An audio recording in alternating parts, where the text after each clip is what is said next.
and gentlemen. First of all, I have to thank Giovanni Coppini and the organization to invite me.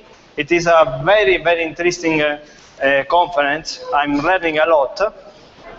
What I'm going to talk is something related with the Calypso project. The Calypso project is the project that Joel Azzopardi already described.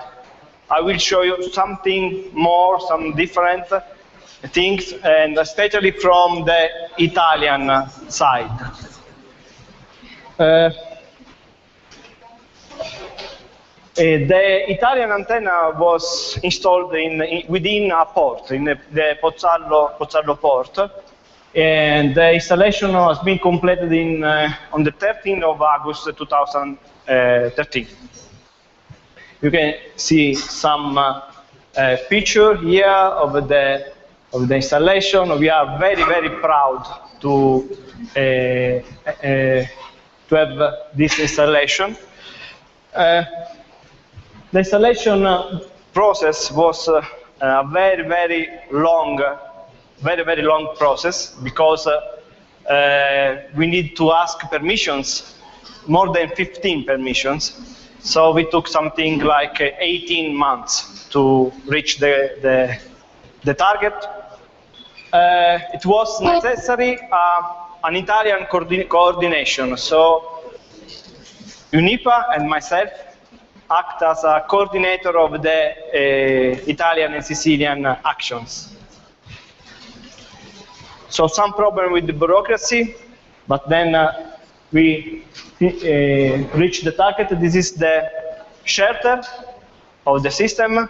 All the electronics and the computers are inside, easy within a port. So the shelter is not a normal shelter. Is in a special metal to avoid corrosion and so on. Something more, some picture. This is myself, and this is the antenna. Okay, it's 10-meter antenna. It's not so high. And this is I spent half of my holidays working there last August. So I'm quite. I was quite exciting to finish this job.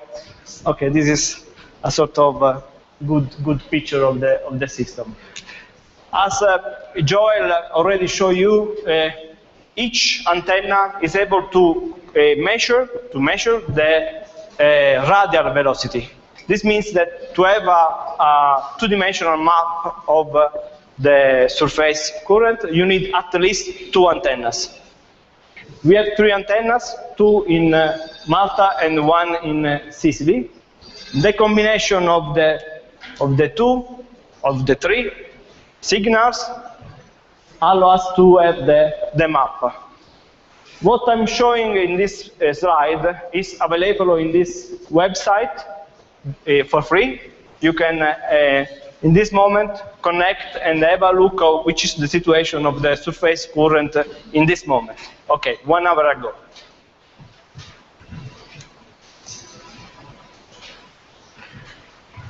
This story started in 2006, 2007. We participated with the MAPRES project with the Coast Guard in order to make some exercise in oil spill detection with remote sensing, propagation with models, and this was a small project, but was the start of our collaboration with the Maltese colleagues. The left animation is about Sicily. So these are numerical models, but we can use also the real currents measured by the system, by the HF radar, to drift things that are drifted by the current, not by the wind, so just below the surface. We made a lot of survey in order to validate, to be sure that the map current, the current we are producing are correct or not. And we did this with drifter releasing. We collaborate with the Italian Coast Guard in releasing this drifter, and also with some other guy. And on the website of the project, you can, if you go there, you can, or if you Google with Cape Malta and Calypso, you will find easily. You can go in the service and you will find all the drifter release we had with all the data. I like to show this. This is a winter release of six drifters along a transect. And the drifter stand inside the area for more than 1 month. So there is vorticity, strong vorticity. Here there is an example of one.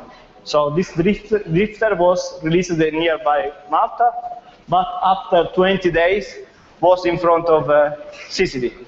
And this is something strange, because everybody say that the current is a move from the north to the south.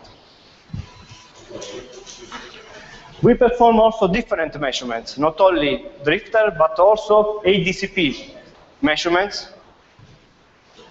In October 2013, for 2 days, this is a typical device that is able to measure the velocity profile at 50 centimeter accuracy, every 50 centimeter.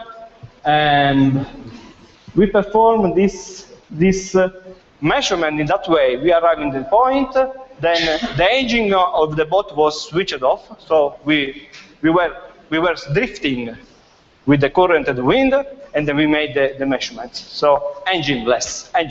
Okay. Some exercise to validate our data. We compare the measurement of the radar system that is made every hour. We have a map every hour with our drifter measurements. And the comparison allows us to say that there is a good agreement in terms of magnitude and in terms of direction. This is also a superimposition of drifter and a average field of the radar, and as you can see, there is a very good agreement. About the IDCP, we choose points nearby the center of the cell of the system, of the radar system, and then we collect data as I told you some minutes ago. What is interesting is, I go straight here, is the blue line. The blue line is the drifting of the boat. The red are the vector we measured during the half-hour measurement. You can see the current and the drifting of the boat are different. And this is why we can use directly the Calypso data for oil spill, reproduction, movement, and so on. But to use the Calypso data for search and rescue, then you need a more complicated model, like the one Giovanni shows you some hour ago, to take into account also the influence of the wind. So this is interesting for this reason. Another goal of the project was to set up a working group that was formed by Italian and Maltese public and private entities. In particular, from Italian side, the Coast Guard was part of this working group, and the goal of this working group was to to share experience, to understand one with each other, with the direct communication, and at the end of this process, we sign an agreement, a memorandum of understanding with the Coast Guard, and we are trying to do a sort of stream of data, of Calypso data, directly into the system of the Coast Guard. They already have the access to the data, but we are planning to do more.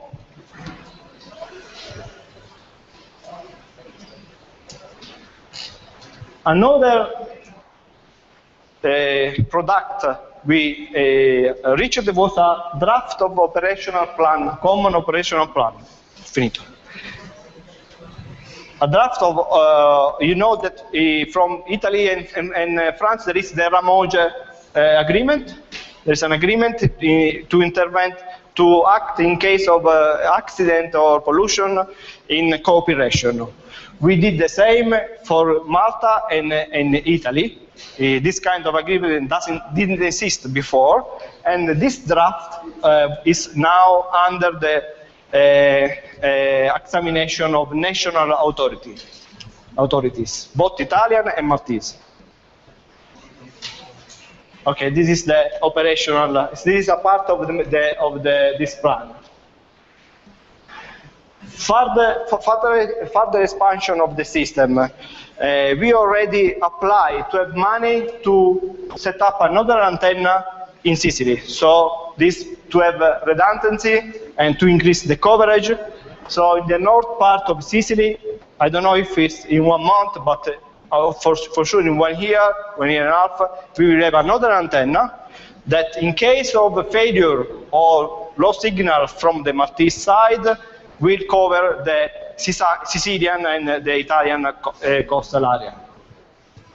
And why not? We are planning also, and we did this for the civil protection, a plan to cover the most sensitive area of Sicily with the HF radar. Also installing an antenna in Tunisia.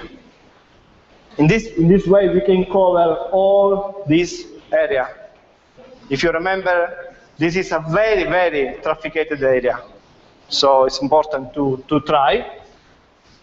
Then I conclude that the Calypso experience was a successful experience and confirmed that we can use this technology to map the surface current, to use this for oil spill movement.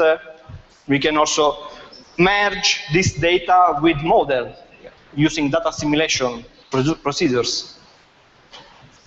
It's possible to use for research and rescue, but we need a more complicated model, for sure. We are acting in order to increase the number of stakeholders, the number of people and institutions that can use that data. Our willing is to share the data, to make the data useful for other people, for other institutions. And this is a good news that an HF radar European network is going to be established. And this is a good news because we need some institution that is able to also to talk with the national institution to simplify installations. This is a big problem. I can tell a lot of stories, but I don't have enough time. Anyway, thank you very much. Thank you. Thank you very much. No, let's go back to these stories. Okay. Well, can you tell me why actually did it take it so long in Italy, for example, compared to Malta? One problem was that when we make the publicity, that was one of the targets of the project, that we are installing a radar in Pozzallo. The mayor of Pozzallo declared that never which is possible to install this in his town, because the radar is harmful, it's dangerous for public health, because the moors, because then I go there with him, talk with him, and say, I demonstrate that 50 watt, because it's 50 watt each antenna, is nothing at 13.5 megahertz, But this was not enough, because he answered me, it's not a technical problem, it's a political problem. In this moment, it's good to say that I'm against radars, whatever radar. If they are radar for, or if they are antennas for the mobile phones, then nobody will have. Yeah, nobody care about this.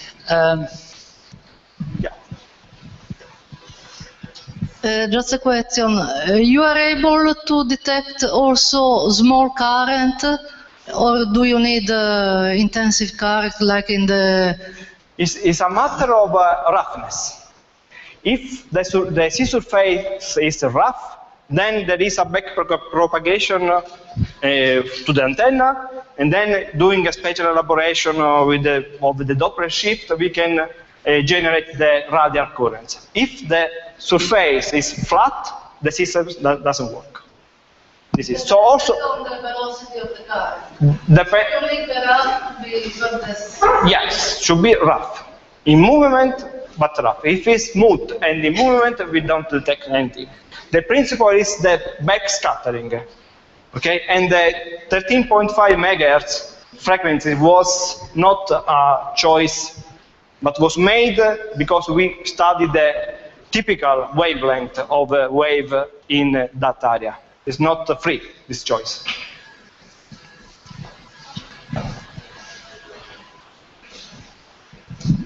So an oil spill comes from very far away and hits your country. Yeah. And the country would like to get money from the polluter. Can you use this technology to sue that company? Will they allow this in the court? We are building a back propagation system to understand once EMSA or some other locate a slick. In back propagation, we can see this slick which movement did. Then we can intersect this data with the root of the we have all the roots, so at least we can reduce the number of possible guilty. Okay, that is better than nothing. In this moment, it's not possible to understand who is the guilty. Can you just give us some detail more on the implementation plan for data sharing? Okay. In this moment, as Joel told you, it's sufficient that you go in the website, you register, you ask for a password, and then you can download the data for free. For the Coast Guard, since they need to include the data inside the system, we are arranging a sort of special formatting and sending data directly, like a stream. But this is a special agreement. The normal use is that you go, you register, and then you download the data, all the available data. There is one more question. It's generating many questions, your presentation, which is good. Very quick question. How much does the system cost? How much does? How much does the instrumentation cost? Each antenna costs more or less, including VAT, 200,000 euros, including also the support for 2 years. So it's quite costly. But in general, they are very robust, so can stand also for 10 years. And also the maintenance is not so expensive. The electricity consumption is something like 2 euro per day, including the air conditioning, if the shelter was made in the right way. All right, thank you. Okay. Thank you very much. You're welcome. So I can now invite Miss Antonia Di Maio from the CNR. She will be speaking about an experiment on drift objects in the Mediterranean Sea. Thank you.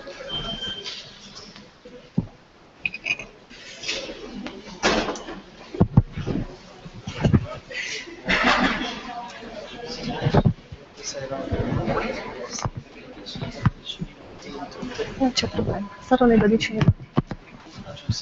Ok.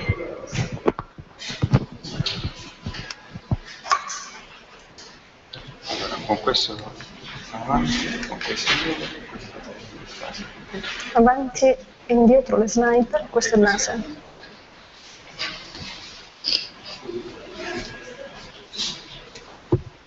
Okay, good evening to everyone.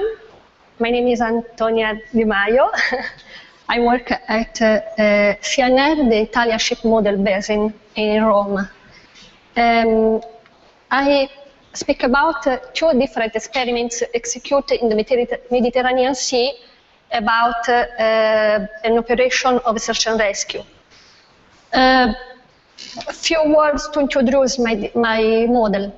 In general, we can say that the search operation for diving objects at the sea surface attempts to maximize the probability of success.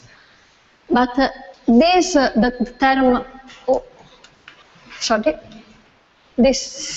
probability of success, but it depends on the probability of detection and the probability of containment.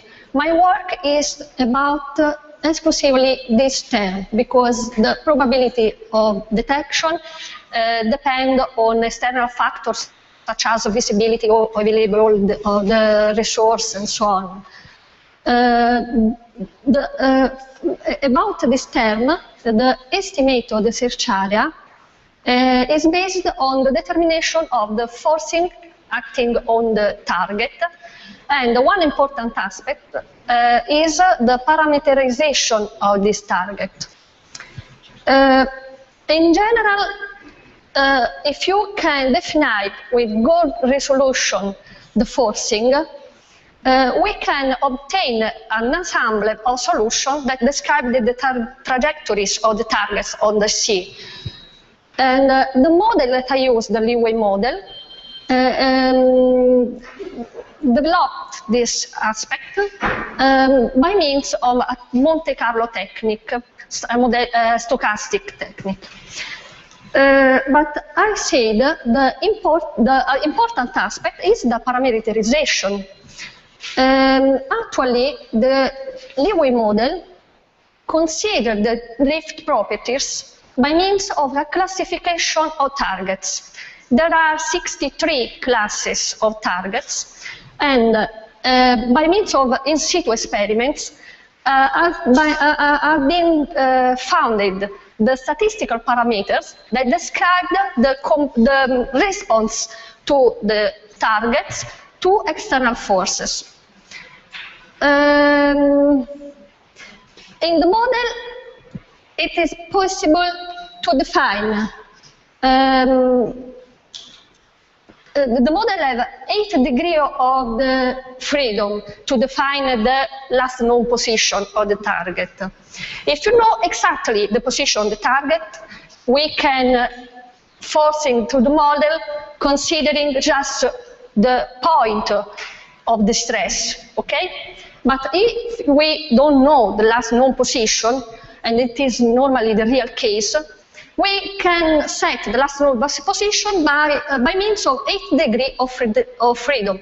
They are lat long time of initial area and a radius of uncertainty of the initial area of research, and the same parameters about the final possible area of the seeding of the targets. A particular aspect of this model is the possibility to define the jabbing. Normally, the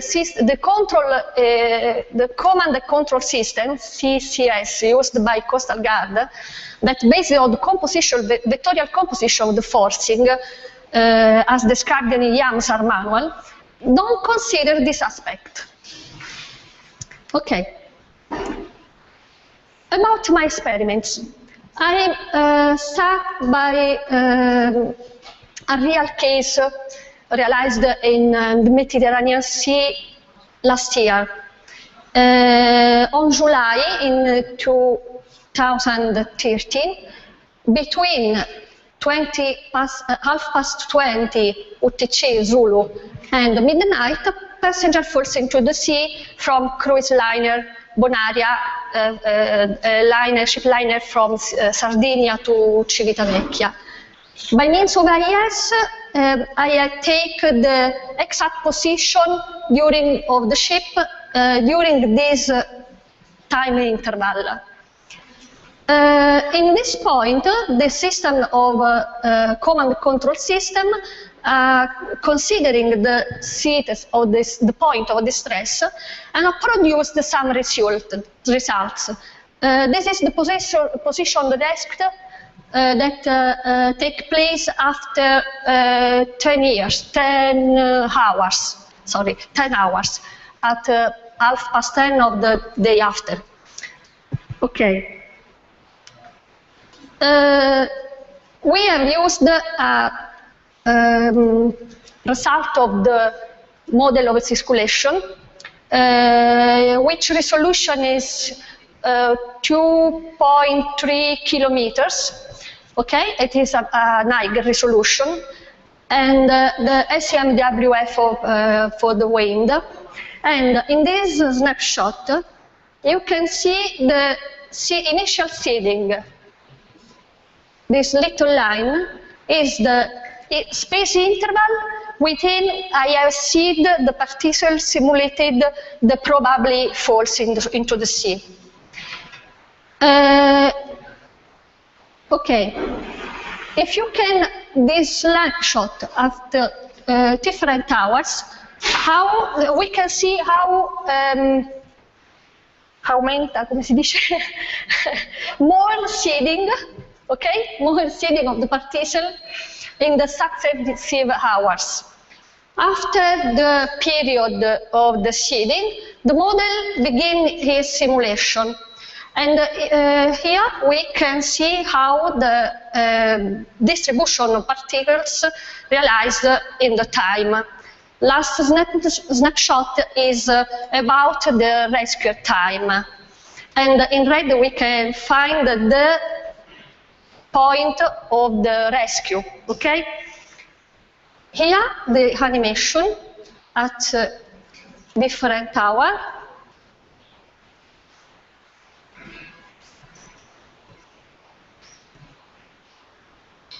Okay, and so on. We can see that at 10 of the July 13, the day of the rescue, the point is inside the particle. Okay. I have extrapolated by the layout the photograph at time rescue. The mean position of the particle is in red. This is the rescue point. Okay. This distance, I have calculated this distance. This distance is about 10 nautical miles. Normally, the system, the control command system, need to define an area delimited by a square circumscribed to a circle, which radius is this distance. The model calculates that inside this area, the 70% of the particles are inside, and it is a very good percentage. The system of control, the command system control, normally find inside area so defined the 58%. Okay, this is the second experiment. The person in water. And another experiment has been raft. The particular of this experiment is that this is parameterized into classes, while this no. This is not inside the definition of classes. In effect, this is a problem because if you analyze the result, in this case we have a distance of divergence of 5.2 nautical miles with a high percentage. In this case, we have a good resolution, but the real position compared with the medium of the particle is on the Q of distribution. So, summary, the result, we have this result. The leeway model produces this distance, divergence distance, with this percentage of success in the estimate, and Peregrine compared with the command and control system, we have the CCS is the best in this case, but in other cases, the leeway model has worked best of the CCS. The results are, in the first case, very much influenced by the last known position, while in the other case, where we have we know the last known position with high resolution because the targets were released in one point, we have a good resolution about the target parameterized in two classes, but a bad resolution, a bad response of the model for the rest, where about that the parameterization is not complete. Conclusion, we can say that the model showed encouraging results, and the results are highly dependent on the initial conditions, but they can be further improved by means of two different approaches. The first approach is the clustering of the distribution to reduce the divergence distance. The second approach, fundamental, is the parameterization of the targets, because the actual classification don't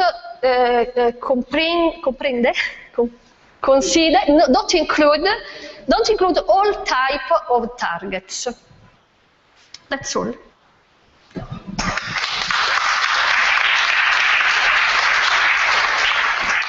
Thank you, Antonio. Perfect timing, so we have time for one question, for two, if there's any.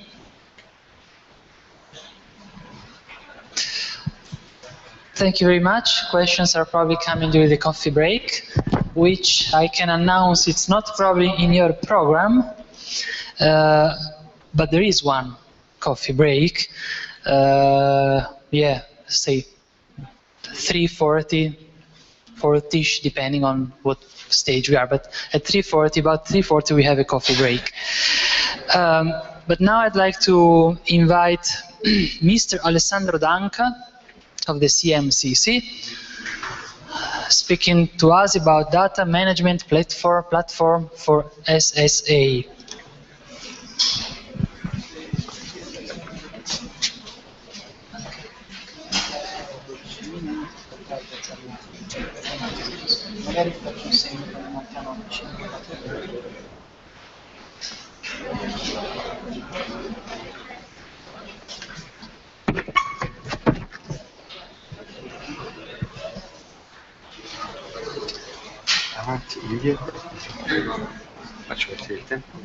No, vabbè. Good afternoon, everybody. I'm Alessandro Danca. I belong to CMCC, SCO Division, Scientific Computing and Operation, SDM, Scientific Data Management Research Group. In my presentation, I want to show you some feature about data management platform for situational sea awareness. Well, this slide shows the main component developed in the TESSA project. As you can see in the bottom left corner, the laser in the middle. Okay, thank you. In the bottom left corner, you can see the data access service. This is for us the single access point to all data stored in the data archive.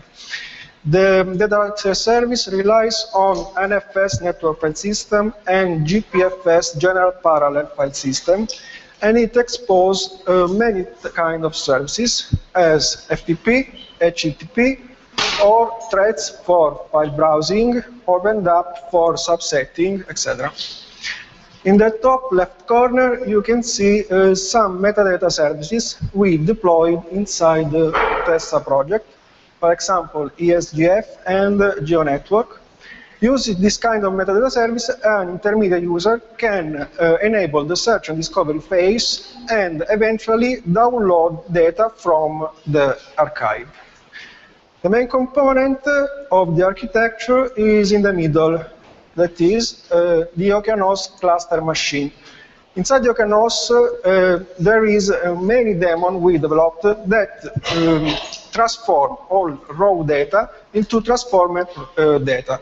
This operation is important because the SSA platform for maps visualization take this data from the FTP server. Another component we developed is the CDAM, Complex Data Analysis Module, that enable the DSS job submission from the situational sea awareness platform to the Okeanos cluster machine.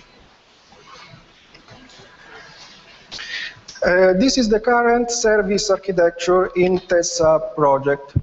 As you can see, we have 5 virtual machines. The CDAM, as I said before, contact directly the Okeanos machines, while we developed other 4 virtual machines, an FTP server, ESGF, 2 thread servers that works in a multiplexing way. A portion of the Okeanos file system is exported on these virtual machines using the network file system. This slide shows the data archive and some related modules. We divided the data archive in 2 sections, historical section and rolling section. The historical section collects all data that are persistent data. For example, observation data or related to model as simulation or analysis. Rolling, rolling portion of the archive collect all data as for raw data forecast or generic transformed data. We developed 2 daemons. One is the ingestion module that periodically fills the historical section of the data archive. The rolling cleaner has the task to erase files older than a fixed period, for example, 13 days. All the daemon, both daemons, log their activities in some log file and take input from simple configuration files. In these slides, you can see the logical mapping between the Okeanos file system and the FTP server. Only a portion of the Okeanos file system have this mapping on the FTP server. We use different user groups to differentiate access to files using username and password access. For example, user 1 can access only this branch, AFS simulation forecast, or images related to AFS. For example, user 2 can access only SSA data for sea conditions. Some usage statistic related to the past December. As you can see, our greatest consumer of data is the links platform, SSA platform, about 700 of gigabytes of data.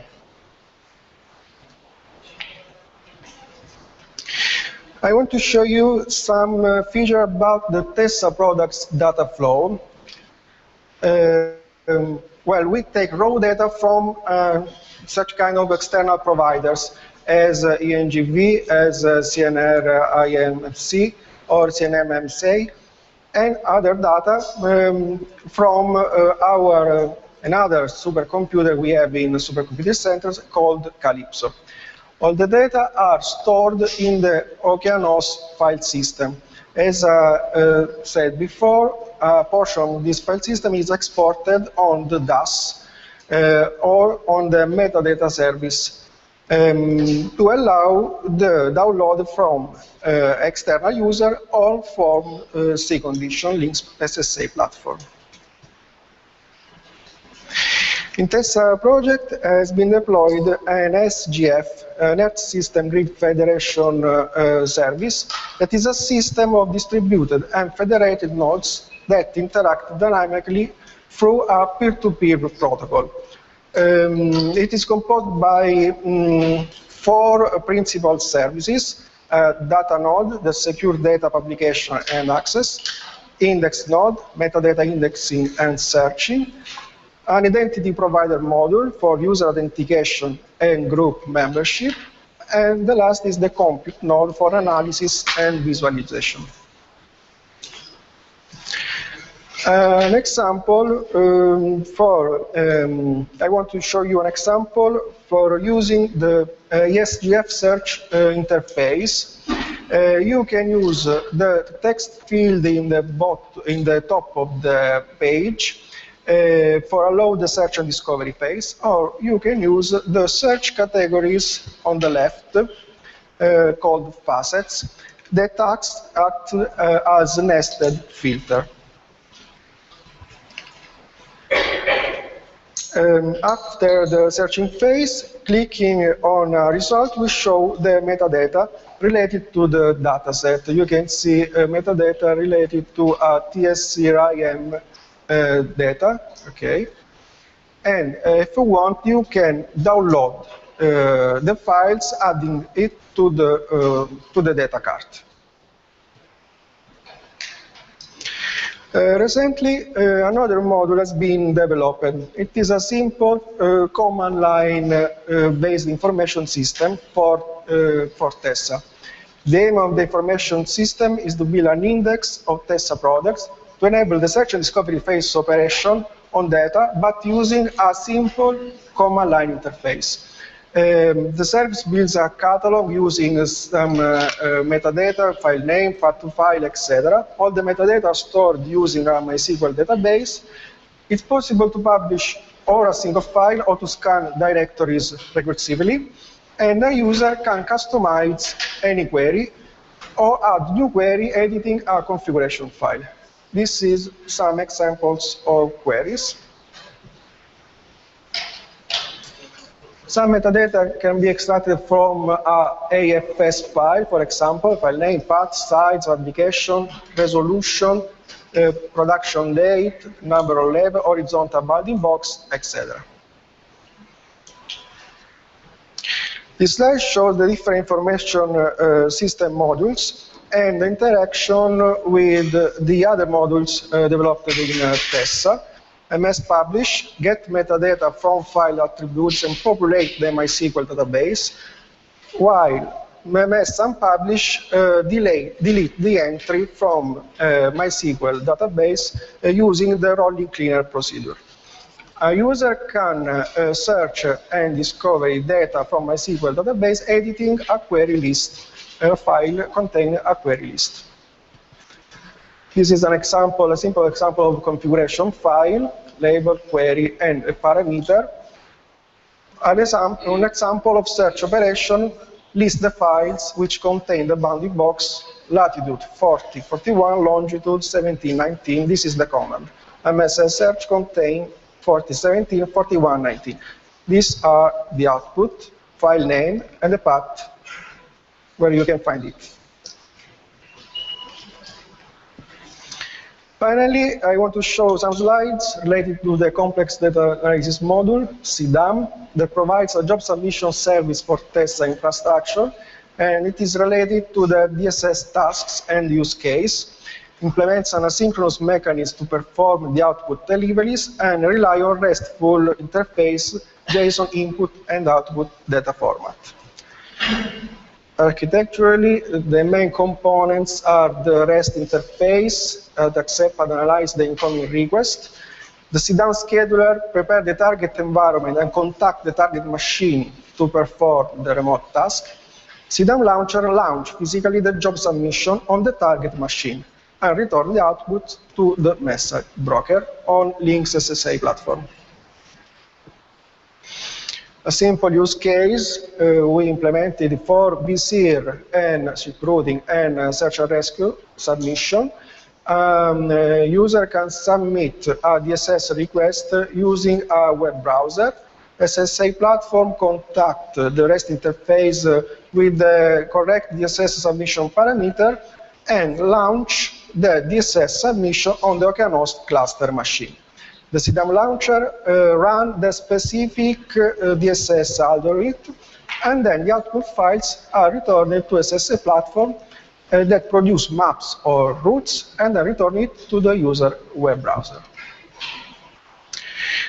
At the end of my presentation, I want to show you some features related to the CMCC supercomputing infrastructure located in Lecce, in the CMCC Supercomputing Center.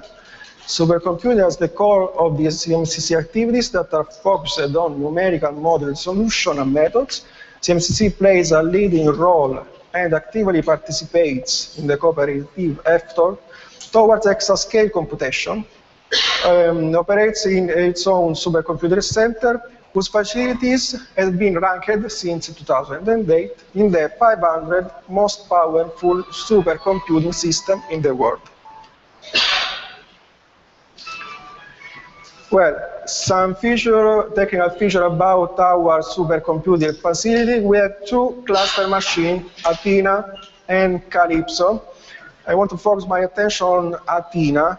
This is an IBM Scalar parallel supercomputing with 77,012 cores.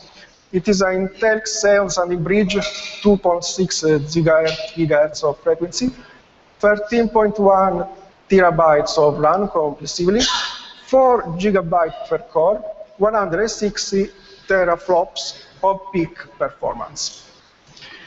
We have a tape library with about 3 petabytes of data, and we use an InfiniBand interconnection for the connection to the GPFS storage. Some feature, the type computer node type, IBM System X Dataplex, 8 cores processor, 12.6 GHz of frequency, number of cores. We have 408 of that nodes. We use Linux operating system, LSF as batch queuing system. Concluding, in my presentation showed you some data archive implementation and data access service architecture in TESA project, the FTP policies configuration and the mapping on the data archive, the operational chain data flow, an overview on metadata service, the SGF and command line interface based, some CDAM feature and DSS use case submission, VZIR and SAR, and an overview on CMCC supercomputing facilities. Thank you very much. Thank you. Thank you very much, Alessandro. Are there any questions? No, not now. Thank you. Thank you again. Then can I tell you a story before we go to the coffee break? I'm supposed to be a storyteller. And this could be, it came now to my mind after this afternoon session on the SAR. And the story is about my son, because my son is 10 years now, and he loves going to the beach, swim, summer. We have been doing this since when he was a kid, a small kid. But 2 years ago, when he was 8, we couldn't go to Corsica for our holidays, some holidays in summer.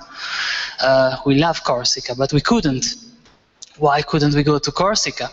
Because my son said, I will not come to Corsica. Oh, why not? What's wrong with Corsica? I will not take a ferry. No, Emanuele, why will you not take a ferry? What's wrong with a ferry? They're big, solid, huge. There are plenty of many, strong. He probably saw or he heard about the Titanic or the movie or so something. I don't know where he got this information that may sunk, despite it doesn't happen too often. But he probably saw some pictures, no idea. Anyway, no way, I will not get on, you will not get me on a ferry. it was really shocking for him, probably. It happened somewhere, probably at school. So we decided to go to Tuscany. It was nice anyway, but we had to change our programs. So what's the point with this story now? Because my aim when I came here this afternoon, it was about learning, and I did a lot about SAR technologies and methods. And my wish was to go back and tell, well, Emanuele, you know, if the ferry, because we are planning to go to Corsica this summer too, if the ferry sunk, now scientists, they have a method why at the point where we sunk, they will tell us exactly in 2 hours where we can be rescued. So I learned a lot. But when I will go home and Emanuele will ask me, so is it true, Papi, shall we go to holiday, and if it sinks, the helicopter comes to the point where we are, my answer will be, quite like. What do you mean, Papi, with quite like? Oh, it would be an area. What do you mean with an area? In the sea, you know, an area is kind of kilometers. You have to dress red, Emanuele, so that you're visible. But anyway, kilometers. So why do I say this? We may face again the problem of convincing Emanuele, despite now he's grown and we can argumentate it better. But I think Emanuele, as my mother and many others out there, they have a problem in understanding risk reduction against risk elimination, especially the public. I mean, Emanuele wants to know, is it safe or is it not? Like, it's hard to explain to most of the people outside here that it is safer than others. This is the story. And why I'm telling this? Because now it comes the question. The question is, it's pure curiosity now for me, but you are the experts here. Do you think in a reasonable time you will be able to build, as a community, a tool where actually, yeah, I mean, the answer will be yes. If you sunk in point A, we will, within the next 10 hours, 1 day, we will be able to track you to the point where you should be rescued. No, or maybe yes in 10, 100 years? You have no idea. Okay, I start to reply. It's a matter of chaos. If you release two drifters in the same point, they will take a different path after 3 hours. This is in the nature, so you cannot eliminate completely this. It's turbulence, that's why.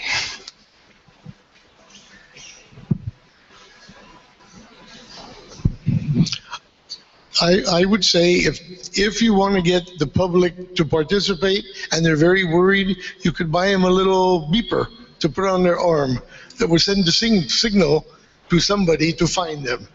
So there's a way, always a way, if someone is worried in particular.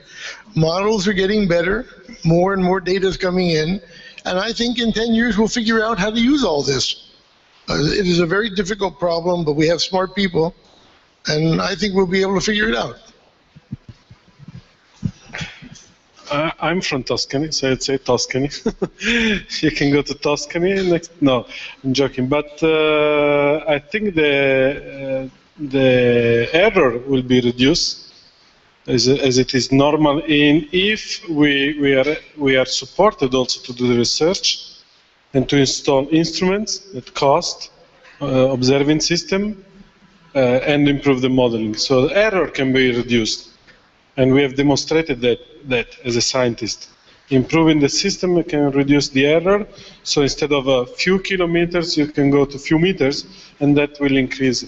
Then it's correct, Alan said, I mean, I don't know, when the snow comes down in the mountains, people dress with system that send a signal. So different technique can increase the safety of even navigation, definitely. So there's also technological man, there is a communication problems often, but they can be improved.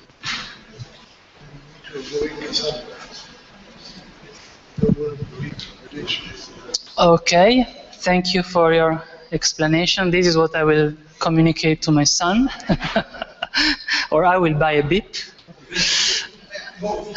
Both, or go to the mountains. Thank you. May I add just a short comment on that? Everybody knows that weather forecasting is not perfect, but anyway, everybody looks at weather forecasting. You know, this is the message that at the end of the story has arrived to the public, that, okay, it's not perfect, but it works quite. So you can never ask for perfect forecast in any case. Maybe just if I say 2 + 2 is 4, almost always, but not all. Okay, thank you. Yeah. Okay, so thank you very much again. I think we have now time for the coffee break, correct? It's not in the... So we decided arbitrarily for this time. Yeah, we hope so. Or, And then we will have a working group. and then we have the working group.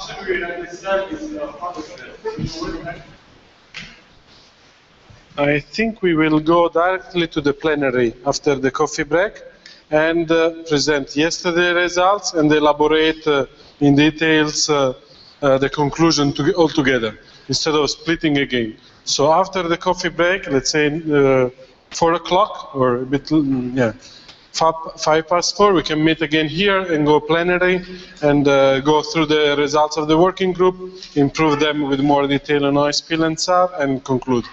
Okay? Thank you. Thank you. Grazie.